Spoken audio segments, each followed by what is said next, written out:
দেখুন, আধার card download করার জন্য আপনারা যাবেন আপনাদের ফোনের গুগল অথবা ক্রোম ব্রাউজারে। আমি এখানে গুগলে এসে গেছি। এখানে আপনারা লিখবেন আধার। আধার আধার লেখার পর প্রথম যে ওয়েবসাইটটা আসবে UIDAI, এর মধ্যে আপনারা ক্লিক করবেন। এটাতে ক্লিক করার পর দেখুন এই ধরনের একটা কিন্তু ইন্টারফেস শো হয়ে গেছে। এখানে কিন্তু আপনাকে সিলেক্ট করতে হবে আপনার ল্যাঙ্গুয়েজ, আপনি কোন ভাষায় দেখতে চান। আপনি বাংলাতেও দেখতে পারেন এবং ইংলিশে হলে একটু ভালো হয়। ইংলিশে আমি সিলেক্ট করে নিলাম।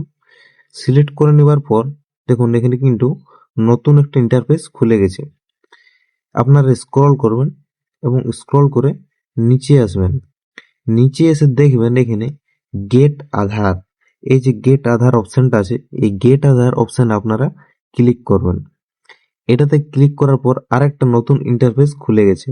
এখানে আপনারা চেক স্ট্যাটাস করতে পারেন আধারের এবং ডাউনলোড আধার, এই যে সেকেন্ড নাম্বার আছে ডাউনলোড আধার আপনি ক্লিক করবেন। এটাতে ক্লিক করার পর আপনাদের এখানে কিন্তু একটা নতুন ইন্টারফেস খুলে যাবে। আপনাদের কিন্তু নেটওয়ার্ক কিন্তু ভালো প্রয়োজন, না হলে কিন্তু এই ওয়েবসাইটটা খুলবে না। দেখুন এই ধরনের কিন্তু একটা ইন্টারফেস খুলে গেছে। আধার, এই গেট আধারে আপনি ক্লিক করবেন। এটাতে ক্লিক করার পর এই ধরনের আসবে। এখানে স্ক্রল করবেন, এখন দেখুন লেখা আছে এই যে ডাউনলোড আধার, এখানে আপনি ক্লিক করবেন। এটাতে ক্লিক করার পর এই ধরনের আপনার কাছে একটা ইন্টারফেস খুলে যাবে। এখানে আপনার 12 ডিজিটের আধার নাম্বারটা এখানে কিন্তু দিতে হবে এবং এখানে দেওয়ার পর নিচে ক্যাপচারটা আপনাকে দিতে হবে। আমি এখানে দেখুন আপনাদেরকে দিয়ে দিচ্ছি এবং দেখিয়ে দিচ্ছি। দেখুন সবকিছু, দেখুন এখানে আমার ক্যাপচারটা দিয়ে দিয়েছি। ক্যাপচার দিয়ে দেওয়ার পরে যে গেট ওটিপিতে ক্লিক করব।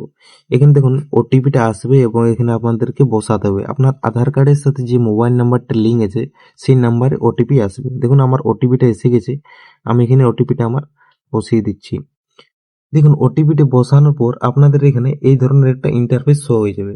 আপনারা কি করবেন, দেখুন ওই ওটিপি ভেরিফাই করার পর আপনারা কি করবেন, আপনারা উপর দিক থেকে স্ক্রল করবেন। দেখুন এখানে আপনাদের কিন্তু কিছু একটা ডাউনলোড হয়েছে। কিছু একটা মানে আপনাদের যে আধার কার্ড সেটা ডাউনলোড হয়ে গেছে। এখানে আপনি ক্লিক করবেন। এটাতে ক্লিক করার পর আপনাদের দেখুন এখানে আপনার আধার কার্ডটা, এখানে দেখুন আপনার পাসওয়ার্ড বলছে ফাইল প্রোটেক্টেড, মানে পাসওয়ার্ড হচ্ছে এখানে আপনার আধার কার্ডটা বার করার জন্য আপনার যে নাম সেই নামের আপনি 4টা ওয়ার্ড দিবেন, সব কিন্তু ক্যাপিটাল লেটারে হবে এবং আপনার যে সাল, যেমন আপনার জন্ম সাল সেটা তারপর দিবেন। এটা দেওয়ার পর কিন্তু আপনার আধার কার্ডটা চলে আসবে। দেখুন এখানে কিন্তু আমার আধার কার্ডটা পুরো এসে গেছে। আপনারা এবার এটা প্রিন্ট আউট করে জেরক্স মেশিন থেকে আপনারা বার করে নিতে পারবেন। এইভাবে আপনারাও করে নিন এবং ভিডিওটা যদি ভালো লাগে তাহলে লাইক কমেন্ট শেয়ার করবেন এবং এই ধরনের ভিডিও পেতে আমার ইউটিউব চ্যানেলটি সাবস্ক্রাইব করে রাখুন।